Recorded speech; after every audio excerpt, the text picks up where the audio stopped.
You think that you're the one choosing to stay. You think that you are the one making a decision to hold on, to try harder, to fight for the love you believed in. But what if I told you that that wasn't staying at all and that it wasn't really your choice at all? What if I told you that he's slowly been training you, like a dog, for a long period of time to keep coming back and to stay in the toxic relationship from the very beginning? That's what we're going to talk about today, because that's exactly what's happening.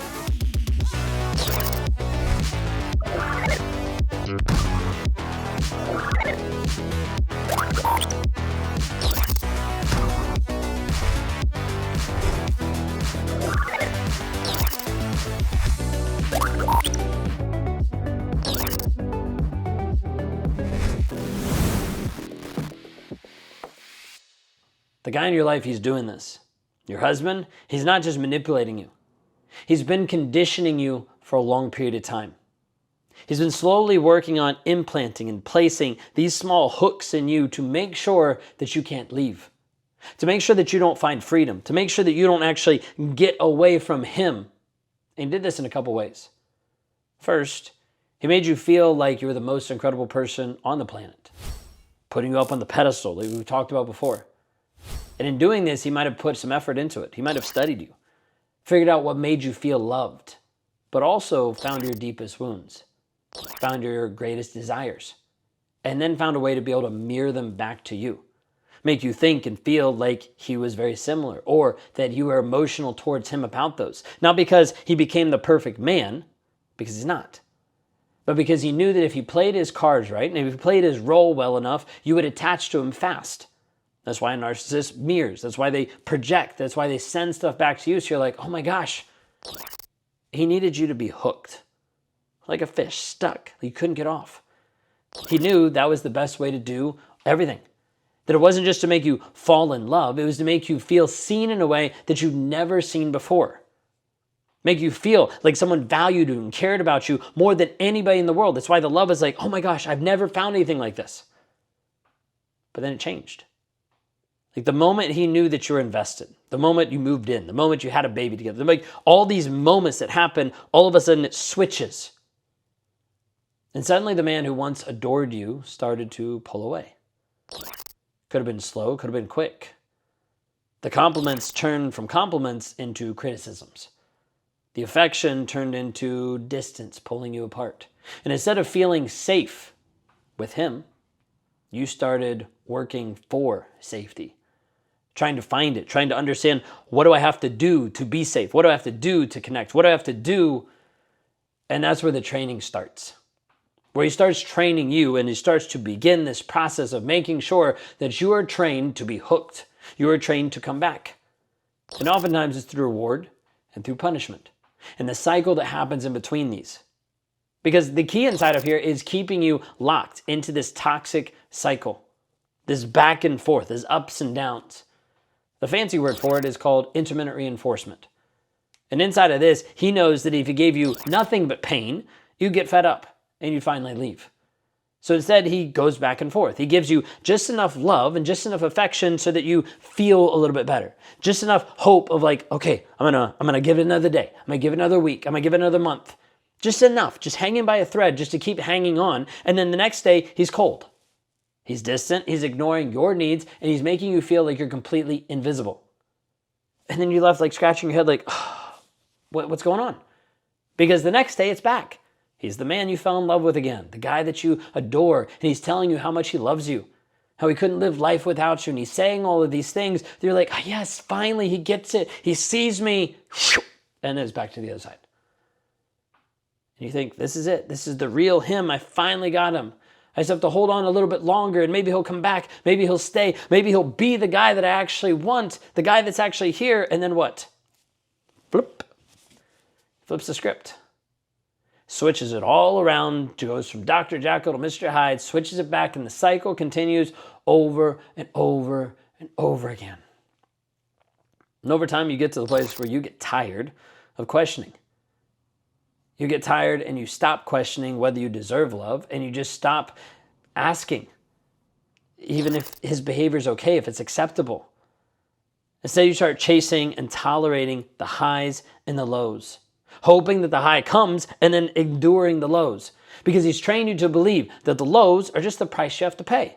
It's not that big of a deal. You just have to get through it. And once you get through it, it'll be okay, because you'll find the love on the other side of the pit of all this despair.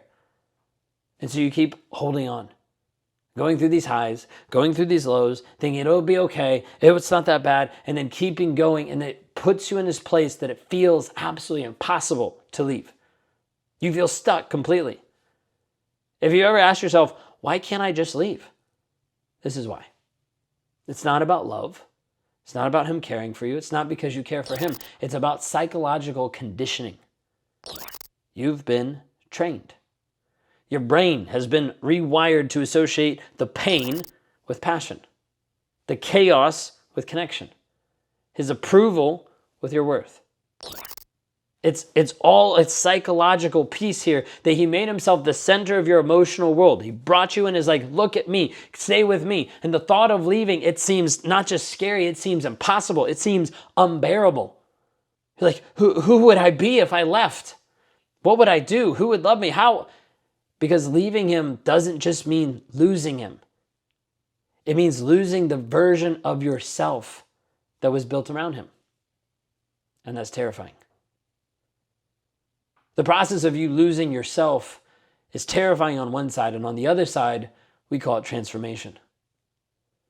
The reason why we call it transformation is because the version of you right now has to die. Not physically, but mentally and emotionally, you are on a journey up a mountain, and you're carrying a lot of weight and a lot of baggage.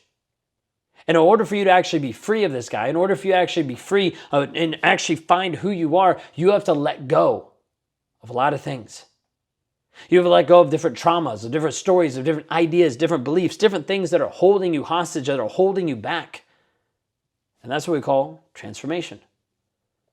That the version of you that's holding on these weights has to let go, has to give up. That version has to die so a different version of you can rise from the ashes. Because you have to understand, he's never going to stop playing this game. He's never going to stop. But you can stop playing the game with him. Stop thinking you're going to beat him.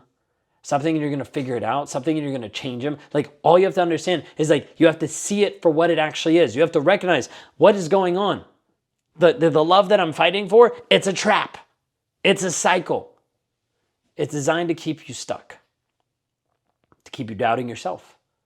To keep you wondering, what do I actually do? To keep you just simply confused. To keep you from realizing that you are never actually the problem. All it is smoke and mirrors, confusion of like, how do I make sure that she doesn't realize, doesn't see, keeps you stuck?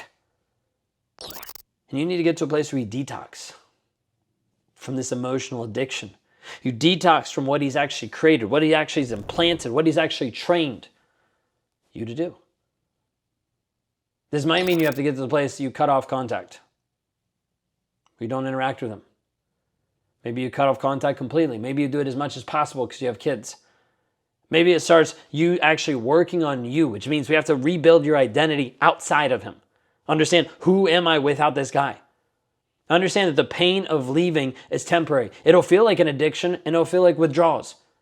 But staying is going to leave you destroyed completely. It's going to shatter you once and for all. The thing I want you to understand is like, if you don't make a decision, where are you going to be? Like, if you don't make a decision for you, what is your life going to look like? If you don't make a decision of how you can grow, change, and develop your life, if nothing changes, and everything stays the same, the dead-end road that you've been running, the cycle that you've been in will continue happening forever. And here I want you to understand you don't have to do it alone. Inside of what I do, I create a community. Other women just like you that show up in a real and a raw and honest way so that you can actually identify and connect with women that are going to hold you accountable, but also show you there's a path and there's a plan. Because I know it's extremely difficult to walk away. Your entire world has been built around him. It's been built around his validation. It's been built around his words, but never his actions. You need a system that's actually going to help you be free. You need tools to be able to process the emotions, to rewire the mindset, the thinking that he's trained you for such a long period of time to stay stuck. And in order to break free from these psychological chains, the things that are wrapped around you, there has to be a rewiring process. We teach this inside of the Freedom Formula to help you see and change the story that you're believing. If you're at that point today where you're ready to take a step, if you're ready to finally see yourself as a whole, as worthy, as enough with Him, then it's time to actually act. It's time for you to actually take the next step. You've been told it's all your fault, and that makes you feel crazy. No one understands you, and that leaves you in a place of being alone. You've tried to break free multiple times, and that leaves you helpless because nothing you've done has actually worked. It hasn't actually got you free or liberated from this toxic relationship. So you feel crazy, alone, and hopeless. Guess what? That's a lie. Because all it is how you've been raised and conditioned inside of this abusive relationship over and over. And as a result, you've sacrificed your growth, you've sacrificed your worth, and you've been trapped inside of a toxic relationship. What if I showed you the path to freedom? A way for you to actually get free mentally and emotionally from the toxicity that's happening right here, right now. You deserve more. You deserve to be able to heal. And I want to help you with that. If I can help you with that, go to rawmotivations.com/breakthrough, schedule a call there, and let's talk. I want to invite you to go to rawmotivations.com/breakthrough. It's an opportunity to see a video from myself and my wife and other clients that are there. This is when you start taking your power back by simple, small decisions of you saying yes to you, of who you are, of your worth and your value. The guy in your life, he spent years training you to stay. Now it's time to unlearn everything that he's taught you, everything that he's trained you, and finally step into a place of freedom. Finally step into a place that you can actually be known and understood who you are. Because right now that version of you has kind of disappeared. The version of you don't really see. That's a version of you don't really know because of everything he's done to you. So if you're at this point and you're saying, hey, I see myself inside of this video, and don't wait any longer. Go to rawmotivations.com/breakthrough. Click on the application, fill out the call, and let's jump on a call and talk. Your freedom starts today.